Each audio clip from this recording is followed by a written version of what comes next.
Hello, Brovs. I've become more interested in the author Major General Frank Richardson than I am Napoleon Bisexual Emperor. So I've started looking into Mr. Richardson, and here's an article I found. I think it's more editorial. Looks like the name is Anne Crutcher. Fiction Cloaked as Fact. It appeared in the Washington Star News, September 23rd, 1973. I have not read it myself, so let's look. I like to be surprised as well as you do. Let's look. Marshall McLuhan. There we go. There's Napoleon caricature. Does he have a beard? Oh, dear, that woman, man. By Anne Crutcher. What the idea marketplace needs is a Ralph Nader, a culture ombudsman, some vigilante of the mind to watch and mourn as the new books roll off the intellectual assembly line. How else is the ordinary, naive holder of university degrees to be protected against wasting hours of time and megapowers of eyesight before finding out that such a book as, say, Napoleon, Bisexual Emperor, is trendy, tendentiousness dressed up to look like scientific and historical fact. In drag, you might say. The case this book presents for a Napoleon of homosexual as well as heterosexual bent is about like the kind of character analysis devoted to Liz and Richard, or Jackie and Ari, in publications focused on their search for happiness. Napoleon, it seems, was rather small in the fig leaf area, and if that didn't spoil his relations with women, it should have. Everybody knows he was hung up on such macho stuff as war and conquest, and bossing people around, which just goes to show how hard he had to overcompensate for the sexual feebleness and femininity of his nature. Furthermore, he paid no attention to the homosexuals at military school and in the barracks after he got to be a soldier.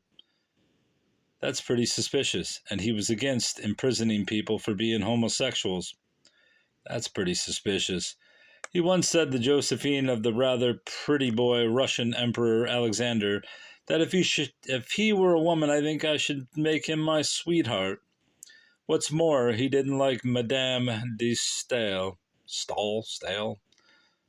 or any other woman of intellectual pretensions. General Richardson's use of such reasoning as this to justify the title of a book of ruminations on history and the ideas of a major sex psychologist is about like fan mag evidence that Ethel Kennedy is about to get married again. Napoleon may indeed have had homosexual leanings.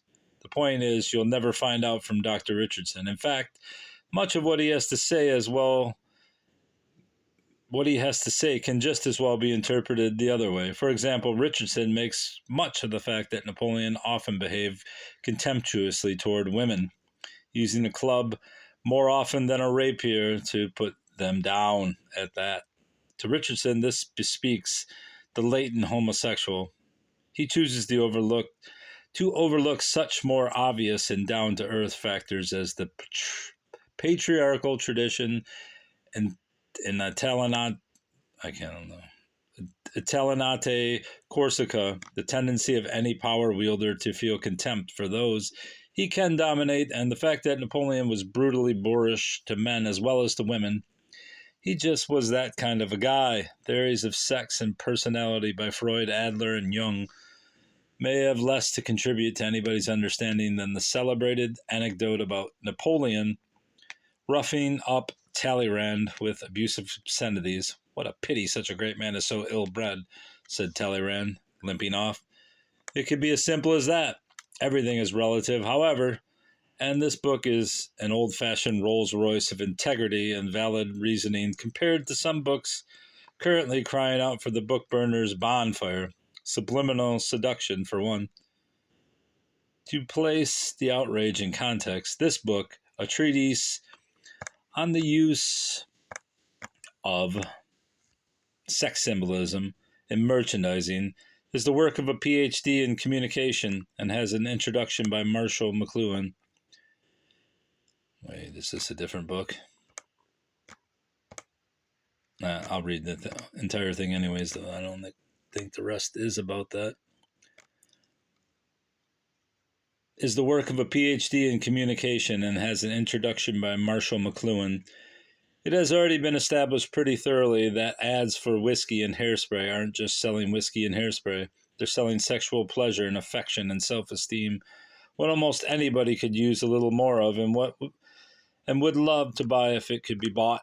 A lot of the transference of attention from the product to the fantasy is deliberately engineered. To be sure, that's what market research is all about, but to hear this writer tell it, every ad is an exercise in psychological manipulation.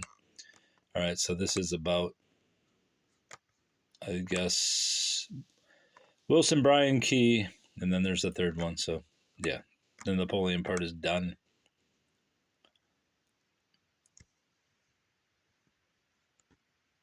Women pulling his strings. All right, that's all. Just thought I'd pass that along since there's not much information out on this book. Though I believe that Richardson was head psychiatrist of British forces in certain areas from, say, the 1920s to the 50s or 60s. I'm not sure of the exact date, but that tells you that he had some influence on many topics, such as bisexuality and even transsexualism, which would explain why he was writing about this in 1973. Surely he has some globalist ties, and I would not be surprised to see him mentioned in some book by like a David Icke, a so-called conspiracist, or books about anything dealing with the New World Order or the Illuminati. I will look into this guy. It's just very strange that he wrote this book, and my early opinion is that he is trying to rationalize